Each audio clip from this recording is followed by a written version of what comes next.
Thank you very much. I'm so excited to see so many people here with us this evening. I hope that you got the email with the general list of ingredients. We're going to be making a really delicious and very, very quick and simple salmon dish tonight. Although I know I mentioned in the email, if salmon's not your bag or you couldn't find any, great with chicken, amazing with tofu, really delicious with cauliflower as like a fourth option, but I recommend chicken breast, boneless, skinless if you're going with chicken. And tofu, I definitely recommend the extra firm and try to press it as much as you can beforehand. It just makes a better consistency. Um, we're going to go through the process pretty quickly. What we want to do first is get all of our prep done, because when we start to cook, it's going to be pretty quick, right? Go for it in the pan. This is another one of my favorite stovetop only. We're not going into the oven today. This should finish cooking completely on the stovetop.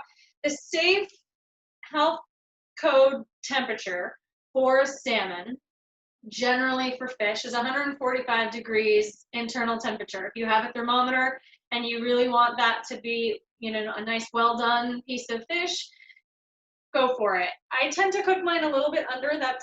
I'm not advising anything one way or the other in terms of safety. The 145 is like, it really depends on the fish, where you get it, the quality of it, how you like it. I like the center of my salmon to be a little bit more buttery. So I go for more like a 138 to 140 temperature. It's just a little bit less done. Everything that you do should be your preference. Just like I said in the list of ingredients, you wanted to get salmon with skin on or off. Also your preference. I'm not going to tell you how to eat your fish. I just hope that you eat the fish because it's good for you. I'm going to make mine skin on. I really like it. I think it's a good addition to my taste and my diet, but that's a very personal thing, what's good and what makes sense for you. So we're going to be working with that. I've got my skin on fillet of salmon here. It's just the tail bit, which I like. I have got all of my sauce ingredients laid out here. You want to make sure everything is pulled out, ready to go. And I have got my bag of delicious, very spicy, very nice fine greens that we got actually from the garden at UCLA. So our wonderful friends at the Summer Garden up at the amphitheater at Sunset Rec, they are still harvesting all of the amazing produce that are growing in the beds up there and kindly donated some of these greens to me so that I can use them in our workshops. And I think it's a really cool thing that we're trying to keep these collaborations alive even when we're kind of far apart from each other. So I'm going to be using those greens. That was like half the inspiration for this dish tonight. Whatever greens that you have, it's really great with a nice baby spinach. You can mix that with like a wild arugula to add some of that peppery, spicy flavor. You're going to be barely wilting it, so just go for some of the finer greens, not a really tough green like chard or kale that needs a long time to cook. If you do choose those greens, then just make them according to a recipe based on chard or kale. They just need a longer time to break down and to cook. Okay, so we're going to get all of our prep done first, like I said. Most of that is making the sauce, although we want to get a little bit of garlic sliced nice and pretty so that when we wilt our grains, that's ready for that also. So I'll walk you through every little step of the way if you are cooking with me, because I know I didn't send a very exact recipe. That's sort of the art of cooking sometimes. We're going to measure this as we go along. I have got some farro cooked off for myself. I decided to go with farro instead of brown rice tonight. I like the chewy texture of it, especially with fish. If you have not had farro in your life, I really highly recommend you bring that into your world. It's a really amazing grain food. It's made from a couple different kinds of ancient grain. It's just an alternative to rice, and it's very delicious. So I recommend trying that out in your world, especially because I've noticed people are really buying up all of their rice in the stores, but they're not buying things like barley and farro because they don't know what to do with them. So that gives you an opportunity to experiment with some fun and new grains. Okay, so we're going to start right into the slicing and prepping of our stuff. There's not very much to slice and prep except the garlic and the ginger. I'm using fresh of both because I happen to have them. If you couldn't find that, or you just have powdered garlic or powdered ginger instead, then I'll give you the measurement of that when we're putting it in. It'll be slightly different than the fresh measurement, But yeah, so I'll give you that in a second. We're going to start with 1 clove of garlic that we want to use for wilting our greens. I'm going to remove that woody stem end, just cut that end off, and then give it a good, just a light smash. I kind of want to leave this garlic clove as whole as I can, so that when I slice it, it's nice, pretty slices and not smashed slices completely. But a very light smash will still really help remove that outer skin very, very fast. So now I've got that whole clove of garlic.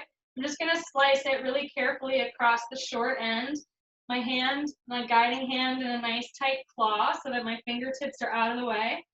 I'm leaving the tip of the knife on the cutting board, and I'm just gently rocking it back and forth, up and down, making these nice thin slices.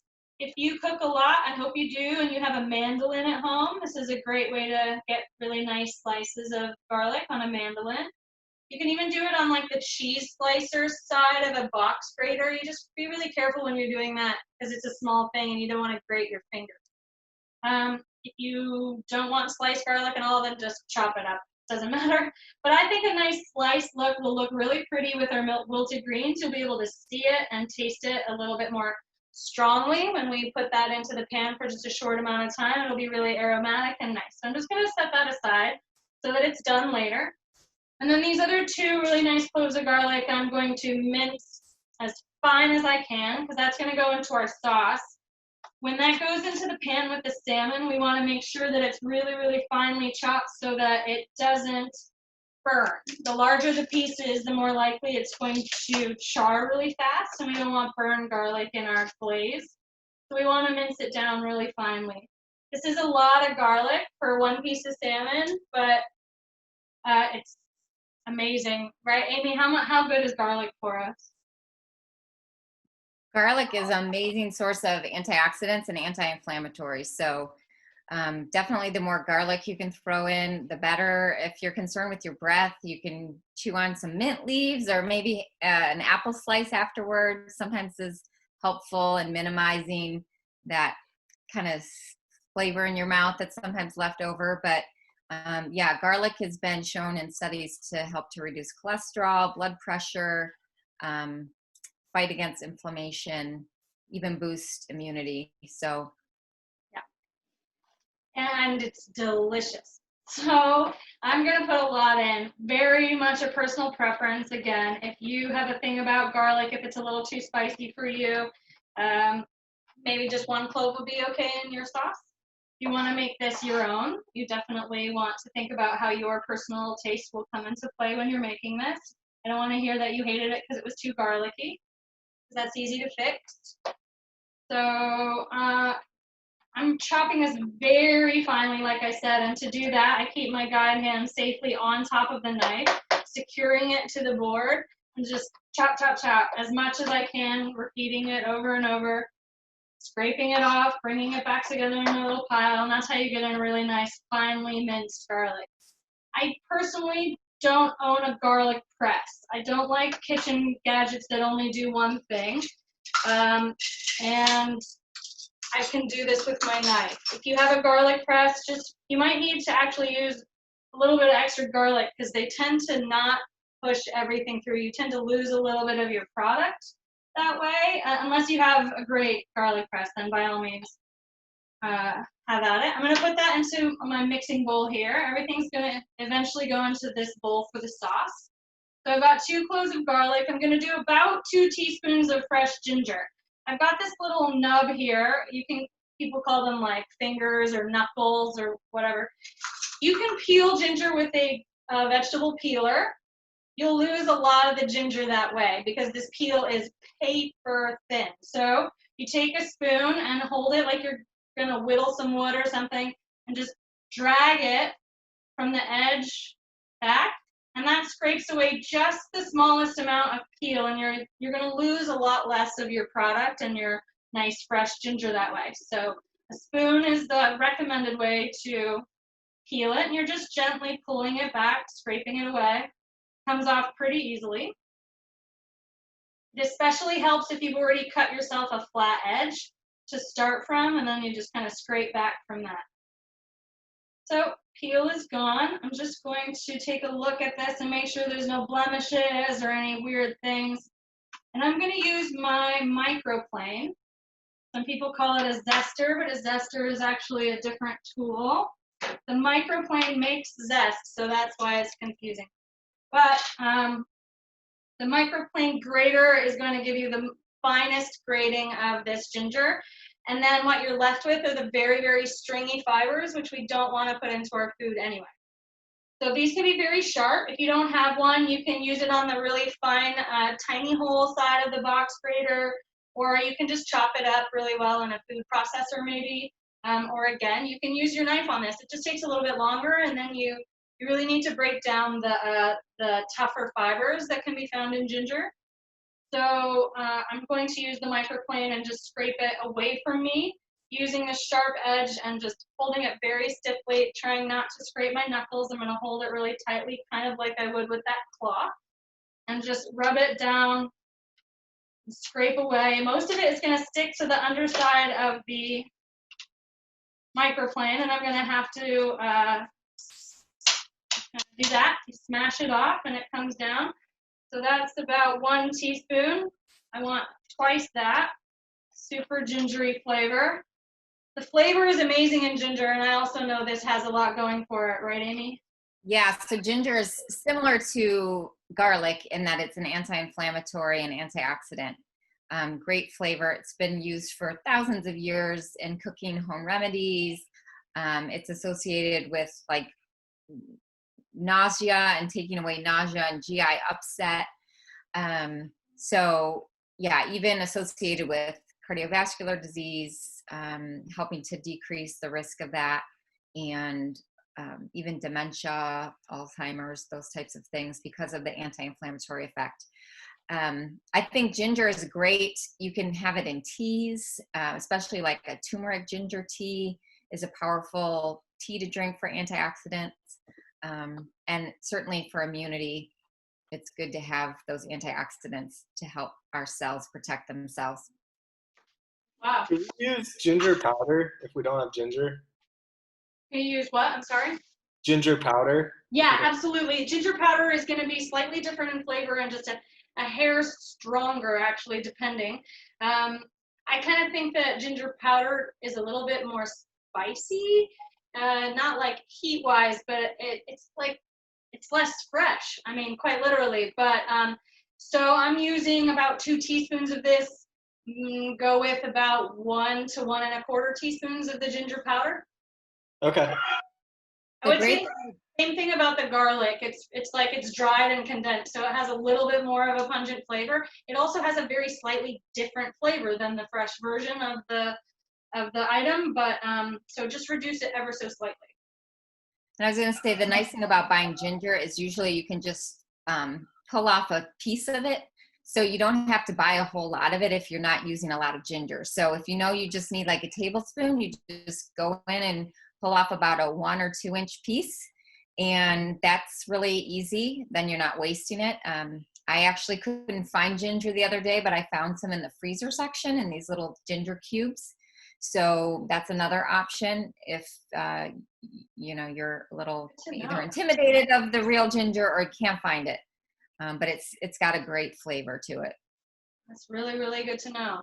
You could also absolutely use a little bit of the liquid from like a jar or a canister. If you happen to have the sushi ginger, I wouldn't use the ginger itself, but like some of the liquid, you could use a little bit of that very strong, delicious flavor. You could just different ways of kind of adding the same concept to this. At that point, I would just need a little bit of that since it's a pretty potent liquid.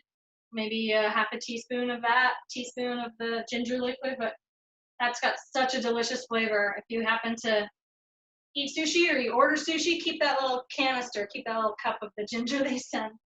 Yeah, okay. You can also buy like garlic that's in a jar, or even ginger and ginger paste in a little squeeze bottle. So those are easy ways. Yeah, also. They look like this. There are some brands, but most of them look pretty similar. You can get them at the store. There's lemongrass, ginger, garlic. They even make like a basil paste. So there's a lot of different ways you can get these products. If you can't find exactly the one you're looking for, look for one of these other variety. That's a great tip. I put the knife away. We're done chopping stuff for this sauce. We're gonna add all liquids and delicious flavor that someone else did all the work for, like soy sauce. That takes a while, right? Someone else did all that, and we're gonna use that delicious, amazing flavor to bring out the amazing, just natural flavors in these greens and the salmon. So we have in here our 2 cloves of garlic, 2 teaspoons of ginger. I'm going to add a half a teaspoon of rice wine vinegar. I always use unseasoned unless it's like something really specific, and then I usually use like a mirin, just cooking rice wine because that's such good flavor. You don't need a lot of this. We've got some good acid going on with the sambal too. We don't need a lot of liquid. We kind of want it to be a pretty thick sauce. And we're gonna add a fair amount of soy sauce and honey. So that's gonna be the major component. This vinegar is just gonna help really brighten it up a little bit. I'm using sambal, which is familiar to some people just because of the jar. It comes in with that gold label with the rooster and the little green cap. This is a chili and garlic paste, and it is outstanding. It lasts a very long time in your refrigerator. So if you get this little jar, you're set for a while. It's delicious. If you have sriracha, that would be a really good alternative. If you don't like spicy, then just leave it out. You could also use like a pinch of the red pepper flakes if you have nothing else. This is a half a teaspoon of the sambal as well. And sambala and sriracha both are high in vitamin C and vitamin A, both of which are really important for immune health, antioxidants, and virtually calorie-free, so that's great. I did want to ask you, Julia, about, now what was it? Oh, about the vinegar. So I know like rice vinegar is often used in an Asian type of a meal or recipe. Are there substitutes if you didn't have rice wine vinegar that would be a good substitute? Yeah, a champagne vinegar would work very well, or like a white wine vinegar would be a basic substitute, would work just fine. Any kind of the lighter color, less overpowering, more salad dressing light vinegars, if you have any of those. I actually keep rice wine vinegar around for not only like marinades and Asian style cooking, but a lot of salad dressings, and I make a lot of pickles with that vinegar because it's just such a delicious kind of neutral, almost sweet and acidy flavor. Yeah. If there are any other questions as we go along, Amy will keep track and we'll go through it. And if we miss any, we'll scroll through the chat again at the end. I'm doing sesame oil now. Sesame is one of the main ingredients, but sesame oil is very strong. If you've used it before, you know that. You don't want to just go dumping it into the bowl. We're going to do 2 teaspoons of it, though, because we do want to really taste that sesame come out in this place. 2 pretty good full teaspoons there. I'm going to make sure I scrape that off with my finger because I want all of those teaspoons of oil in there. Someone is asking, how much rice wine vinegar did you use? That was only a half a teaspoon. Same thing with the sambal, about a half a teaspoon of both of those things. If you were only using a vinegar, no hot sauce, then I would bump it up to about a teaspoon so you have more of that acid. But the hot stuff, the chili paste, has a good amount of acidic quality to it too, so I kind of split the difference between those two. So we're going to do our soy sauce and honey now, and it's a 1/4 cup of both of those things. I'm doing my honey first because it's going to stick to the cup. Then I can use my soy sauce to kind of clean out the residue that I'm unable to scrape out. Just sort of keeping myself trying to work as practically as possible. So that's my 1/4 cup of honey. This is a good amount of the sauce that's going to give us a really good amount of caramelization when we sear it, which you'll see. That's why we're not going to put this in right away. We don't want it to burn while the salmon cooks.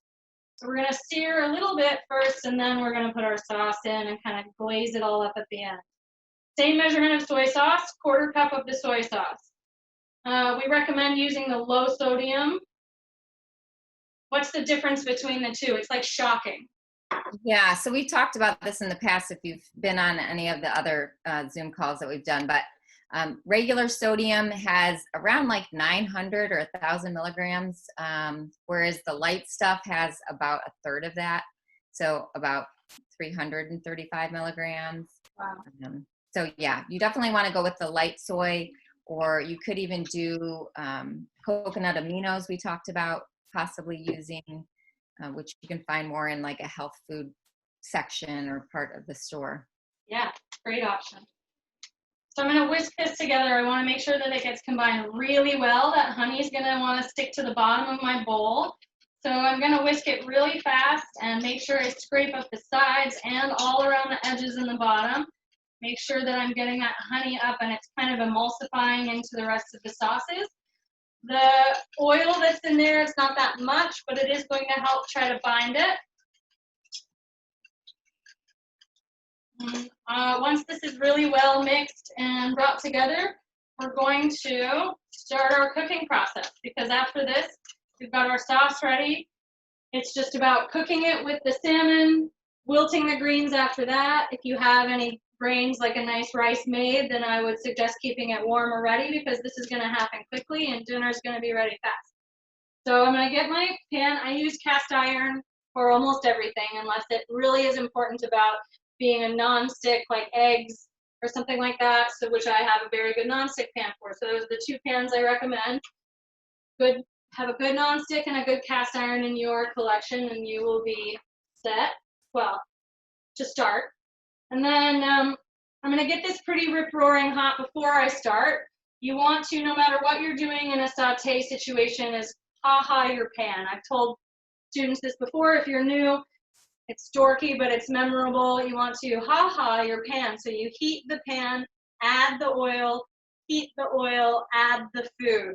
And that's important so that you're not putting your food that you want to get a good, nice caramelized sear into like cold oil and then try to let it heat up together. It's never going to work. You're going to steam your fish. If we wanted steamed fish, we would steam our fish, and that could be a whole nother workshop. That's actually not as bad as it sounds. So I want to get this hot. I'm going to use about a tablespoon and a half of canola oil. If you have vegetable oil, safflower oil, peanut oil, any of the neutral tasting, light, high smoke point oils, things that can withstand a good amount of heat, because we're going to have this on a medium high almost the whole time until we get to our grains, and then we're going to turn it down. You do want to get it hot, but you don't want things to burn, so you're in control of that knob. If your medium high is maybe a little hotter than mine, that's definitely possible. So you kind of pay attention to the food as we're working along. If it's splattering too much, turn it down. If it's burning, obviously, turn it off.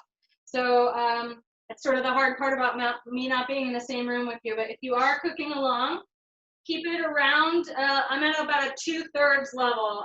I usually just sort of think about it as a swing of the dial from low to high, and I'm about 2/3 of the way to high. If that makes sense on the clock, I'm about a 7 o'clock. So I'm gonna now put in the oil. The pan has been heating up, about a 1.5 tablespoons of canola oil. My whole apartment is tilted, so it's all on this side. I'm going to make sure it's spread evenly around the pan. That's very key. I'm going to turn this around. You guys can start seeing me at this point, I think. Magic of technology. Here. I think I can do even better. Okay. Yeah, so my oil is in there. I can tell that it's already good and getting hot because it's starting to get those like wispy things. It's swirly. It's starting to spread itself out around into different places in the pan, so I know it's ready. I'm going to put the world's tiniest pinch of salt, because we have a good amount of salt in our sauce from the soy sauce. Very tiny pinch of salt on this salmon. And then a good amount of pepper. The pepper is very personal. It's a taste that can change your food. If you don't like pepper, don't put pepper. Everything doesn't have to have pepper. I like pepper on fish, so I'm gonna pepper it up. If you were using skin side down fish, skin on fish, you wanna sear it with the skin down. That's just always better to get the hardest crisp on that skin that you possibly can. And it's best for presentation because then when you present it to yourself in a lovely way at the end, you want to see that beautiful hard work and that nice caramelization. So we're going to go skin side down, but I want to put a little teeny tiny bit of pepper on the skin side too. Just get that flavor in there. Should hear it sizzle. Yeah, so my pan was hot, my oil was hot. That's key. If you don't hear a sizzle when you start to saute or sear something, your stuff's not ready. I'm not going to touch this now. That's sort of the thing you want to like move it or adjust it or push it over or like look at it. Not yet. We really want to let that caramelization, that connection maintain itself for a couple of 2-3 minutes at least, and then maybe I'll kind of turn it in the pan and adjust its position and see if it's sticking really hard. But I want to give this a really good high sear. I'm still at about 2/3 heat level. And I want that skin to get really crispy. That's what I'm after if you have a skin on piece of fish. If you do not have skin on, then your presentation side is going to be the other side. It's going to be the side that never had the skin on it. And so you would be searing it other side down. Your presentation side should always be seared first. I just gave you $10,000 worth of my culinary school education. Presentation side down, no matter what it is that you're making. So for me, the skin is going to be the presentation. If you don't have skin on, then you don't want to present that underside. You want to present the nice belly piece. So you would just reverse the order in which you would sear it. Same concept though with the pan and the don't touch it once you put it down there. Well, and fish is an amazing source of protein, and it's really associated with decreased risk of cardiovascular disease when it's substituted for like beef. And so the American Heart Association actually recommends that we have fish twice a week.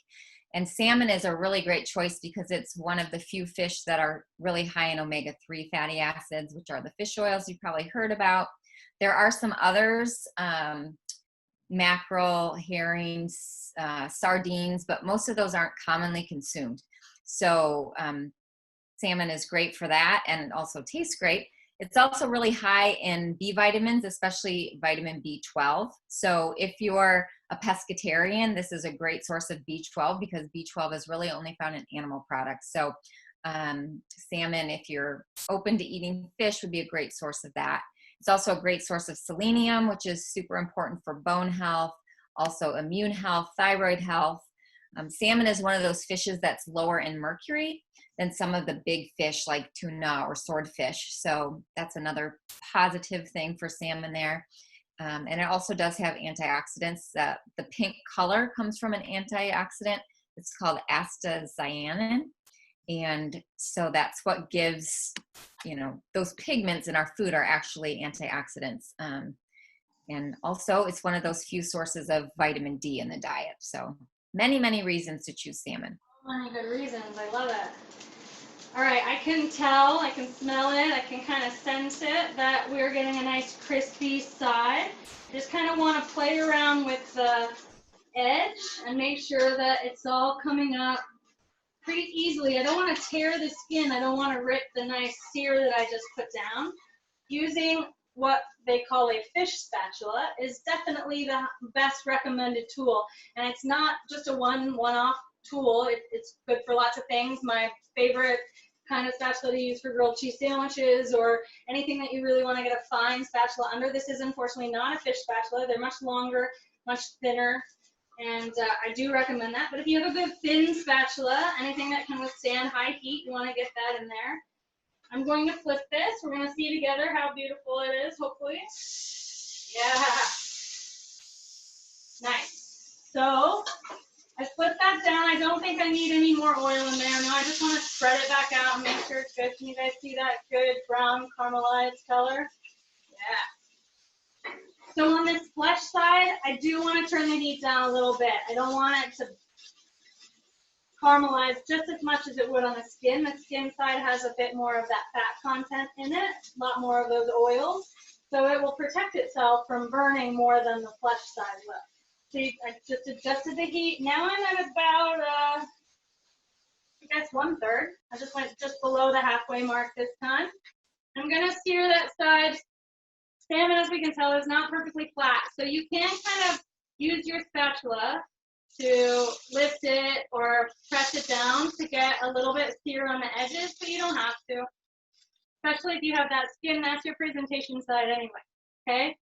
So if you did the presentation side on that curved edge, you could give it a little bit of sear like that to kind of press down those curved edges to get them a little bit of color. But as long as you get that good hard sear across the top, you're fine. At this point, I can look at it and see that it is cooked very well, except for in the center. So now I'm going to add half of my sauce, because I want some of it to kind of cook on there just at the very end. But I think a little bit of it to caramelize on the under part is going to give it extra flavor, and it's going to give it some extra caramelization. So I'm going to pour about half of this sauce just right over the top of the skin and around on the pan. I'm going to make sure that this gets in there. So I kind of slide it around, make sure that that salmon is soaking up all the sauce from underneath. You can see it cooks away pretty quickly. Oh, that's going to be great. I'm going to flip it back over for just about 1 minute, just to give that another good sear. Oh, that looks so good. Scraping in the bits of garlic and ginger from the outsides, making sure they're searing as close to the fish as possible. I'm still on that low 1/3 kind of temperature right now. We still have about half of this glazed sauce left. So at this point, we're going to pour the majority of it over the top of this flesh side of the fish. Get a little bit more of that sticky honey flavor on top. But I still have about 2 tablespoons of the sauce left in my bowl. Again, just going to slide this around, make sure it gets kind of all soaked in there, really laying on top and flavoring it well. I'm going to remove the fish to a platter on the side here, so that we can go right into the same pan with our greens. This is going to be so good. You want to pretty quickly add more of the oil to this. If your honey has burnt a little bit, then you just kind of scrape it out and get it out. You don't want to start this wilting process with burnt flavor in your pan. So you just kind of take it out, not a problem. You can just kind of lift the sauce out. It usually just scoops right up like a nice thick glaze. But definitely add more oil. It's about another tablespoon of the same canola or vegetable neutral oil that you have. So Julia, there was a question about oil and whether or not using olive oil, you chose not to because of the high heat. Yes, that and because of the flavor. Olive oil is delicious, but it has a very specific flavor that I don't want in this dish. I wanted our main oil content to be able to handle that very high smoke point, and then our sesame oil to be where the different flavor came from. So I have that oil in there and a little bit of that sauce. I'm going to put in a good handful of greens. They're going to wilt very quickly. I'm going to use tongs for this, and I'm going to now pour the rest of that delicious sauce over it. And I'm going to put in our sliced garlic that we made so nice and pretty. And all this is going to do is just really gently wilt down together. It doesn't take but a minute. If you use a tougher green, you might want to just keep it on a low heat and cook it a little bit longer. I really like this blend of greens that I got from the garden. They're a very spicy variety. There's some wild arugula in here, but I think that it's a lot of different Japanese mustard and kinds of yummy stuff like that. So that is done. That is wilted to the point that I want it to be wilted. I turn my heat all the way off. I'm going to just soak up the rest of that sauce. And then using my spatula, I'm going to, this is sort of a reverse thing, but this is how it works. Take my salmon, put it on top of those greens in the pan, get it all together and soak up, and then using this spatula and the tongs, gently lift it all up onto our platter. Anything that's left over, you definitely want to get all that sliced garlic and flavor that we made onto this fish.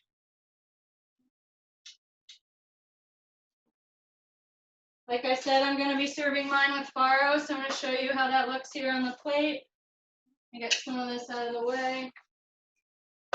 Yeah, greens are amazing. There's so many different varieties, and it does change the flavor. So like arugula is like a peppery flavor. There are some bitter, but yeah, most all lettuces are high in water, fiber, vitamin C, folic acid, vitamin K. Kale contains a little bit of calcium, and spinach has some iron in it. Oh yeah, and spinach is one of those ones, at least as far as I know, tell me if I'm wrong, it's better for you if you cook it a little bit, right? I don't know. In regards to it is Something some of the about vitamins are water soluble. Yeah. Say that again. Something about the folic acid and the way that like we absorb it better or something. But I feel like that might be an urban legend. I'm not sure. I will look into that though. I know for sure that like carrots are better for you if you cook them. Not that they're bad for you if you don't. It's just the beta carotene is better absorbed or something. And then what is it? I think mushrooms. If you cook them, you get more of the potassium. That's as much as I know. That's awesome. Okay, so I've got my lovely plate here. I'm going to turn this around and show you plating setup. I try to make my food look really, really beautiful. Even though it's just me, I definitely want to feel special. So you set this kind of to the side, let that sauce drizzle over. If you're using a rice, you've got those really lovely wilted greens. Like if you had spinach, it's underneath so that when you cut into the fish, the spinach kind of absorbs all of the delicious flavor that comes out of that fish. And then you've got that. And talk about fast. This is definitely one of the quickest things. If you were doing this with chicken, you would do the entire process almost the exact same way, depending on how thick your chicken breast is. You would just make sure that it does reach its safe internal temperature of 165. And if you need to finish it in the oven, you can. All I do when I'm cooking chicken breasts on the stovetop is cook it in the skillet and then put a lid on it until it's finished cooking through, and then you would do the sauce and the glazing process the same way at the end of the cooking. The tofu, I would do exactly the same as the salmon. Sear it on one side, get a good hard caramelization, and then when you flip it to your other side to sear it on that side, pour a little bit of your sauce and glaze, and then just treat it the same way. I would do it, if it were me, as like sliced tofu steak, but you can always do it diced tofu and then mix it with the greens and sort of have more of like a stir fry on top of rice or something. That would be a really delicious option with the same sauce and glaze concept. Like I said, any of the greens, but Amy can tell us like maybe some of the benefits of a brown rice versus a white rice or Sure. Yeah, it looks amazing, first of all. But yeah, farro is quite high in fiber, and it's a good source of protein. It has some magnesium, some zinc, which is awesome. It's, you know, comparative to another whole grain, so like brown rice or something like that, versus like a white rice where most of the fiber has been removed. Farro is a little bit softer, a little higher in soluble fiber. And so that's a great, soluble fiber tends to be involved in lowering blood sugar and lowering cholesterol levels. So, and just also just for variety, right? Sometimes it's nice to have a slightly different texture, slightly different flavor. For sure. I'm just I chopping feel up like oftentimes I do brown rice, and then I do brown rice, and then I do more brown rice. So it's nice to use some of these other ancient grains to give you some other options. For sure. And farro is really simple. You can get farro that has been pre-cooked, like at Trader Joe's or some of those stores, and so then it only takes about 10 minutes. But this much farro, a one-person serving of farro only takes 20 minutes. It's the same as regular rice. Like it's really, you get that going in a stove, in a pot on the back of your stove, and you can make everything else, and it's ready to go. I've got some scallions here. I just remembered I'm growing them on my windowsill. I'm just going to chop a little bit and put that on top of the salmon, add a little bit extra of that like pungent flavor. Since we have that really nice sweet sesame flavor coming from that glaze, I'm just going to add a little bit more of a strong aromatic flavor from these onions. Plus, I really like to garnish my foods. Just like a little bit of extra treat makes it prettier. Makes me feel special when I've done something like that for myself. I hope you all do that for yourself when you're cooking. People always tell me like, oh, I just throw it in a bowl, it's just for me. It's like that makes me sad. Don't do that. Don't make me sad. If you have some toasted sesame seeds too, you could sprinkle those on top. That might be delicious. That's the perfect extra garnish to this. And they're probably an amazing, easy addition of like tons of nutrients, huh? I got some that you just keep in the refrigerator. I was toasting them every time, and I'm terrible at toasting sesame seeds because you walk away and they burn, right? So these ones are pre-toasted, and I just keep them in the fridge, and you can sprinkle them on. Just add a little flavor, a little decoration, makes it feel a little extra special. Yeah. Someone's asking if you could cook the fish with the glaze in the oven. Yes, absolutely. You could do this as a completely baked dish. It's just 93 degrees in Hollywood today, and so I didn't thought better of turning the oven on. This would be an amazing thing to do in the oven. I recommend cooking it for the majority of its time, just as a simple bake, like on a sheet pan with a coating of that maybe canola oil and salt and pepper, lightly seasoned. And then when it's about 80% of the way cooked to your preference, then brush the glaze all over the top and give it, that extra bit of time in the oven. And if you wanted a really extra glaziness, you could stick it under the broiler for about 10-20 seconds. Because of the high content of honey, it's going to caramelize quickly, so you don't need to do that for very long if you do. And that's why if you put it in the oven, you don't want it on there the whole time, or else it can get a little too overdone. So brush it on towards the end of cooking. But yeah, that's perfectly good option. Same thing with the chicken. You could just do it in the oven entirely. This is also a really delicious, this exact recipe for the sauce that we made could be used as a marinade. So you could split it in half, like make extra, soak your salmon or your chicken or your pressed drained tofu in the marinade for maybe 20 minutes in the fridge beforehand. And then you could just make sure that you get any of the bits of garlic off if you used fresh garlic before you sear it, because those will burn. But if the marinade kind of flavors the inside of the meat, it's only going to make it even better. So you could do it that way too. And that would work for the oven or the stovetop method. Nice. Joanne's showing her meal. That looks delicious. Oh, good job. That looks great. That's great. The other thing I was going to say is a lot of the ingredients that we used tonight, we used in the lo mein recipe. We used the garlic, the ginger, the rice vinegar, chili paste, soy sauce. So if you have these ingredients or you're wanting to, buy some and use it in a few different ways, I would encourage you to look up that recipe and yeah, you already have most of the stuff on hand if you bought them for this. Perfect. Really, really good tip, because a lot of the times you buy a bottle of rice wine vinegar and then you're like, well, now what? So there's definitely that option out there, and if you try that one too, send us pictures. Let us know how it turns out. If you didn't make this tonight, but you will make it in the future, I really hope. Let us know how it goes. You can always send me pictures if you're willing to share them. I can put them on our Instagram page, anonymously if you choose. But otherwise, we have some people who are very proud to share, and it makes me feel like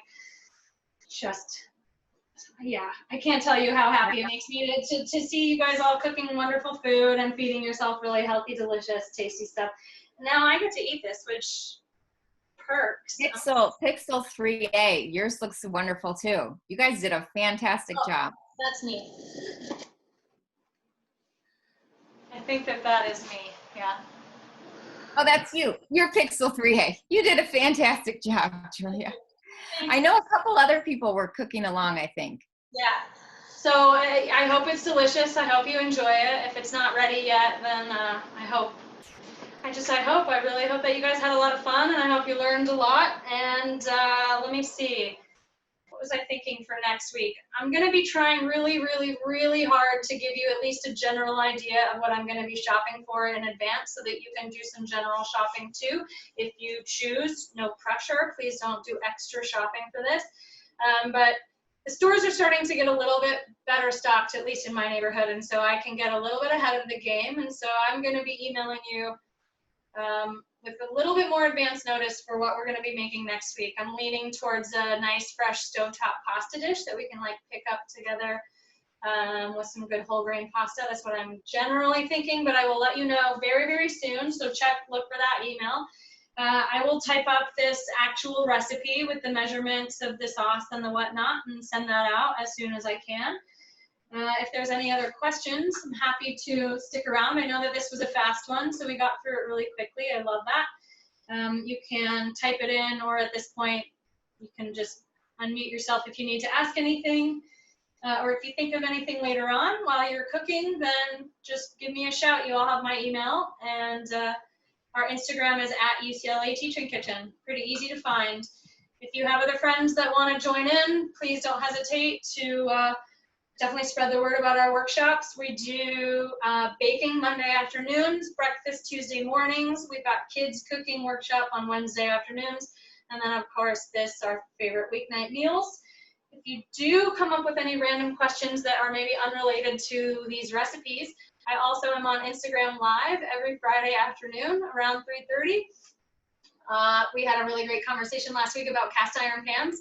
So it can be, anything. If you're curious about stuff, if I can help, then that's what I'm here for. So yeah, find me on the gram, as they say. Do they say that? I don't know if they say that. So thank you for being here. This was really, really fun, and I hope that you love it. Where can you find links to the other workshops? They're all on our Teaching Kitchen website.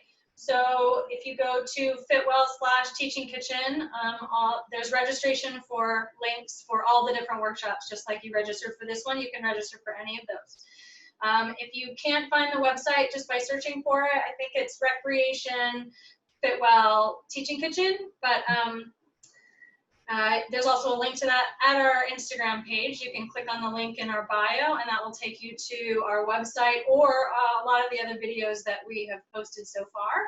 So, and then the full recorded Zoom sessions that we have done and will continue to do, those recordings are being edited and uploaded as fast as they can.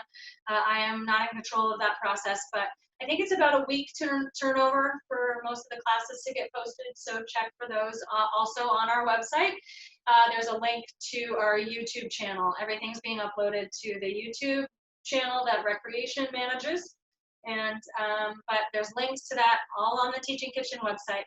So hopefully you can find what you're looking for, and if you can't, please let me know and I will help you along the way.